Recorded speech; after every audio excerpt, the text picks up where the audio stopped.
For John Lewis, slavery wasn't an abstraction. It was as real to him as his great-grandfather, Frank Carter, who lived until his great-grandson was 7. Light-skinned, hard-working, and self-confident, Carter, whom Lewis called Grandpapa, had been born into enslavement in Pike County, Alabama in 1862. The family has long believed that a white man was likely Frank Carter's father. Carter and his own son, whose name was Dink, were, Lewis recalled, light, very fair, and their hair was different, what we would call good hair. But the subject was shrouded in secrecy and silence. This much is clear.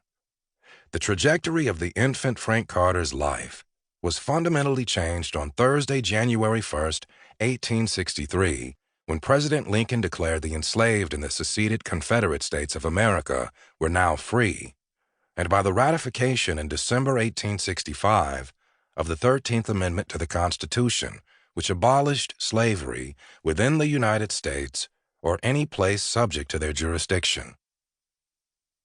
Coming of age in Reconstruction and under Jim Crow, Carter was driven and skilled in the world available to him. Yet the new birth of freedom, of which Lincoln had spoken at Gettysburg in 1863, had failed to come fully into being after the Confederate surrender at Appomattox in 1865. Within 8 months of the war's end, Alabama's legislature had instituted a Black Code to curtail the rights of African Americans and give the old ways new form and new force. In 1866, the federal government, driven by Republicans in Congress, sought to bring interracial democracy to the South. The reactionary Black Code was repealed. New constitutions were written. Black people were by and large allowed to vote, and African American candidates were elected to federal, state, and local office. White reaction was fierce. The Ku Klux Klan was founded in these postbellum years. A Confederate general named Edmund Pettus was a Grand Dragon, and by 1901, when Frank Carter was nearly 40, white Alabama had reverted as much as it could to an antebellum order by legalizing segregation, circumscribing suffrage, and banning interracial marriage. At the dawn of a new century, then, the old color line had been redrawn and reinforced. Alabama's 1901 Constitution establishing white supremacy had been debated in Montgomery from May to September of that year, ending in time for the cotton harvest. 50 miles away from the state capital, Frank Carter leased his land from J.S. Big Josh Copeland, a major figure in Troy, the Pike County seat. Carter worked his way to an unusual level of sharecropping called standing rent, which meant he paid Copeland to lease the land, but did not owe the landlord any of his yield beyond the rent.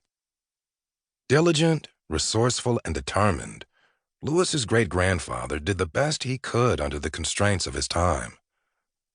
He couldn't read or write, his great-grandson said, but he could do financial transactions in his head faster than the man on the other side of the desk could work them out with a pen and paper.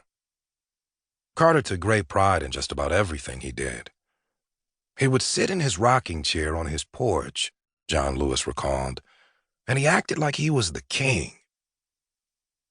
In a way, he was, at least of the piece of the Pike County that came to be known as Carter's Quarters. It was there in 1914 that his granddaughter, Willie Mae, was born to Frank's son, Dink. In 1932, she married Edward Lewis, who had been born along with his twin sister, Edna, in 1909 in Roberta, Georgia. Eddie's mother, Lula, had come to Carter's Quarters after a separation from her husband, Henry. Willie Mae and Eddie met at Macedonia Baptist Church and fell in love. He called her Sugarfoot. She called him Shorty.